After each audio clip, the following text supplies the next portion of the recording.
Sub conscious mind అనేది ఒకటి ఉందండి.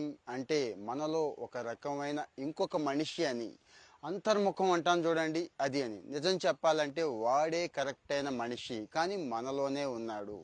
వాడిని కనిపెట్టాలి, వాడు చెప్పేది వినాలి. కాస్తో కూస్తో వాడు మాట వినకపోతే వాడిని ట్రైన్ చేసుకోవాలని గత ఎపిసోడ్లో చెప్పుకున్నాం కదండి.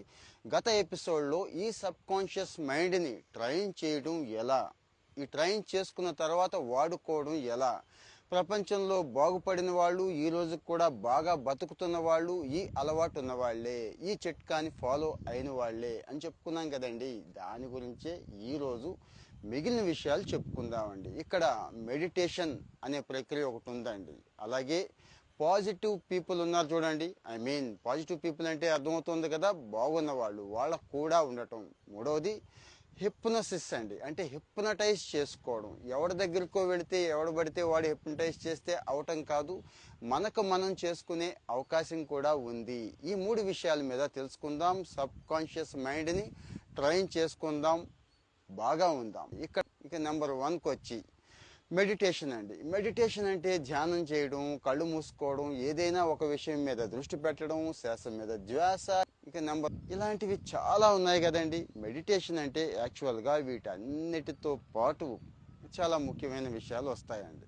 ఈ విషయాలు ఏంటి అంటారా?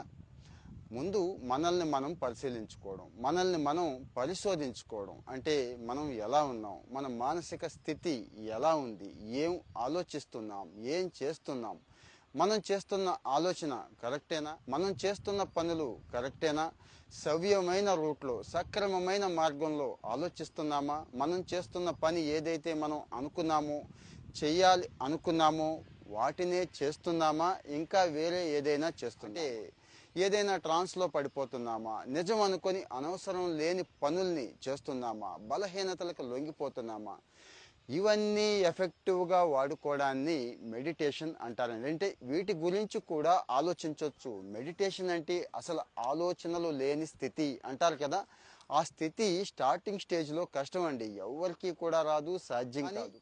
మనల్ని మనం చెక్ చేసుకోవడానికి, అంటే మనల్ని మనం పరిశీలించుకోవడానికి చిన్న విషయం కావచ్చు, ఎలా ప్రవర్తించాం, ఎలా మాట్లాడాం, ఫలానా సందర్భంలో ఎలా ఆలోచించాం, ఆ ఆలోచన కరెక్టా కాదా, ఇతరులతో ఎలా ఉంటున్నాం, ముఖ్యంగా మనతో మనం ఎలా ఉంటున్నాం, ఇవన్నీ కూడా మెడిటేషన్లో ఉపయోగపడతాయి. సో 5-10 నిమిషాలు చక్కటి వాతావరణంలో, ఎటువంటి డిస్టర్బెన్స్ లేని వాతావరణంలో కూర్చొని ఇవి చేసుకోగలిగితే ముందు ఈ స్టెప్ అయితే దాటేయగలుగుతామండి. ఆ తర్వాత పాజిటివ్ పీపుల్ అంటున్నాం.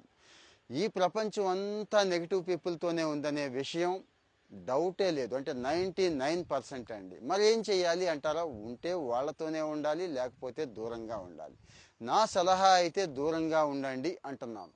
ఆ టాక్సిక్ వాతావరణం చాలా మందికి తప్పని పరిస్థితి అండి. అంటే ఇంట్లో ఉంటారు, ఉండాల్సిందే, ఆఫీస్లో ఉంటారు, వాళ్ళతో ఉండాల్సిందే, బయట బజార్కి వెళితే కొంతమంది ఉంటారు, వాళ్ళతో కూడా ఉండాల్సిందే అంటారా?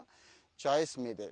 ఎంతవరకు ఉండాలి, మనం బ్రతకడం కోసం తప్పనిసరి పరిస్థితుల్లో కొంతవరకు అయితే ఓకే, కానీ మీ కెరియర్ని, మీ జీవితాన్ని పణంగా పెట్టేయడం కరెక్ట్ కాదు అంటాను నేను. ఈ టాక్సిక్ పీపుల్కి దూరంగా ఉండండి. టాక్సిక్ అంటే మరేం కాదండి, వాడు ప్రతి దాంట్లోనూ నెగిటివే చూస్తాడు.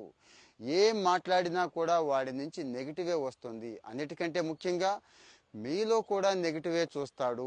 అంటే ఎంతసేపు మీ లోపాలను చూపడం, మిమ్మల్ని కామెంట్ చేయడం, ఇదే పనిగా పెట్టుకుంటాడు. ఓకే, అమ్మ నాన్న ఫ్రెండ్స్ దగ్గర బంధువులు మాత్రం కొంత పాజిటివ్ మీన్స్ ఈ నెగిటివ్లో పాజిటివ్ చూసే అవకాశం.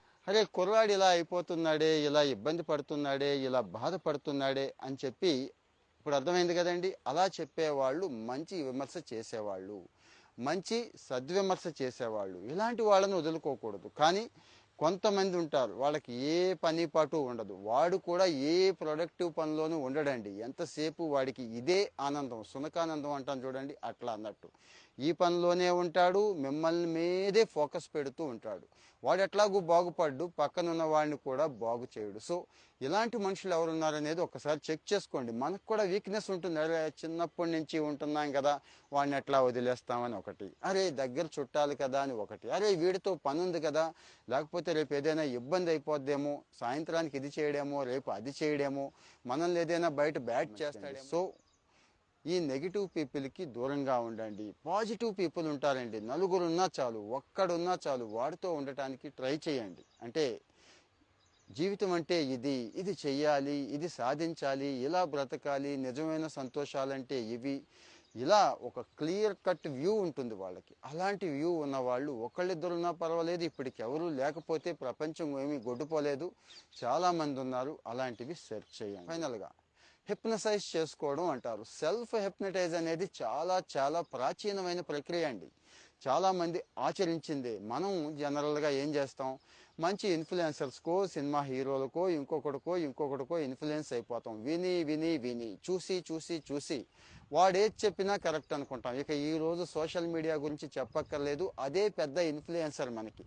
Most toxic news, negative influence అనేది దానిది పడుతోంది మన మీద. ఒప్పుకో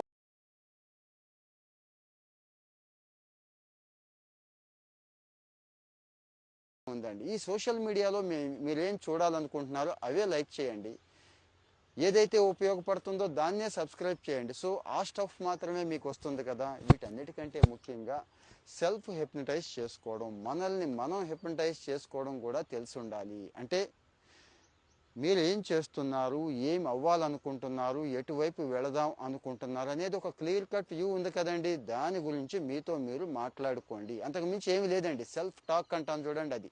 ఈ సెల్ఫ్ టాక్ని పెంచండి. ఇంకా ఇంకా ఇంకా టైం కేటాయించండి. ఖాళీగా ఉన్న ఈ 5-10 నిమిషాల్లో కూడా వేస్ట్ చేసుకోకుండా ఈ సెల్ఫ్ టాక్ కోసం కేటాయించుకోండి. మీతో మీరు మాట్లాడుకోండి. ఒరే వాడితో వాడు మాట్లాడుకుంటున్నాడు, వాడికి ఏదో పిచ్చి పట్టినట్టుందరా, పిచ్చోళ్ళ ఉన్నాడంటే గట్టిగా బయటికి మాట్లాడమండి. మౌనంగా ఉంటాం, సైలెంట్గా ఉంటాం, కానీ మన మైండ్ ఆ ప్రోగ్రామింగ్ చేస్తూ ఉంటుంది, అదే పనిలో ఉంటూ ఉంటుంది. సో ఈ సెల్ఫ్ హిప్నటైజ్ చేసుకోవటం కూడా మన సబ్ కాన్షియస్ మైండ్ని ఇంప్రూవ్ చేసుకోవడానికి ఉపయోగపడుతుంది. మన సబ్ కాన్షియస్ మైండ్ని ట్రైన్ చేసే విషయంలో ఇది కూడా చాలా చాలా ఇంపార్టెంట్ ఇష్యూ అంటున్నారండి. ఇది నేను చెప్తుందే కాదు, చాలామంది సైకాలజిస్టులు చెప్పింది, ప్రూవ్ చేసిన మెథడ్ కూడా. సో మరి ఈ మెథడ్స్ కూడా ఫాలో అవ్వండి. సబ్ కాన్షియస్ మైండ్ మీద దృష్టి పెట్టండి. ఒక్కసారి సబ్ కాన్షియస్ మైండ్ మీద దృష్టి పెట్టి దాన్ని మన దారిలోకి తెచ్చుకొని, దారిలోకి రాదు, అందుకే ఈ టిప్స్ అన్ని చెప్తున్నాను. ఇప్పుడు నేను చెప్పిన ఒక 7-8 పాయింట్స్ ఉన్నాయి కదండి, ఈ పాయింట్స్ అన్ని 1 బై 1 ఉపయోగించండి. అన్నీ వాడినా కూడా ఇబ్బంది ఏమీ లేదు. కొన్ని చోట్ల పని అవుతూ ఉంటుంది, రిజల్ట్ రావటం మొదలవుతూ ఉంటుంది. సో ఎక్కడైతే పాజిటివ్ రిజల్ట్ వస్తుందో దాని మీద, అంటే ఆ ఐటెం మీద ఎక్కువ ఫోకస్ పెట్టండి. రాని దాని మీద మళ్ళీ మళ్ళీ మళ్ళీ ఫోకస్ పెట్టండి. ఖచ్చితంగా చేంజ్ అయితే వస్తుంది. ఎలాగూ సమ్మర్ హాలిడేస్ వస్తున్నాయి కదా, స్టూడెంట్స్ కాస్త ఎక్కువ ఫోకస్ చేయొచ్చు. హాలిడేస్తో సంబంధం లేకుండా మిగిలిన వాళ్ళ అందరికీ కూడా ఇదైతే అవసరం అండి. లేకపోతే ఈ రోజువారీ బాధలు, భయాలు, దుఃఖాలు వీటి బారినైతే పడాల్సిందే, వీటితో ఇబ్బంది పడాల్సిందే. ఇవేవి నాకు ఉండకూడదు, వీటి నుంచి నేను దూరంగా ఉంటాను అనుకుంటే మాత్రం దీని మీద ఫోకస్ పెట్టండి. సో మరి ఇప్పుడు ఈరోజు 3 విషయాలు అయితే మాట్లాడుకున్నాం కదా, ఈ 3 విషయాల మీద మీ అభిప్రాయం ఏంటి? మీరేమైనా ప్రయోగం చేశారా, చేస్తున్నారా? కామెంట్ చేయండి. మరిన్ని మంచి విషయాలతో, ఇలాంటి మంచి స్టఫ్తో మళ్ళీ మళ్ళీ కలుసుకుందాం. అప్పటి వరకు all the best. Thank you. By by.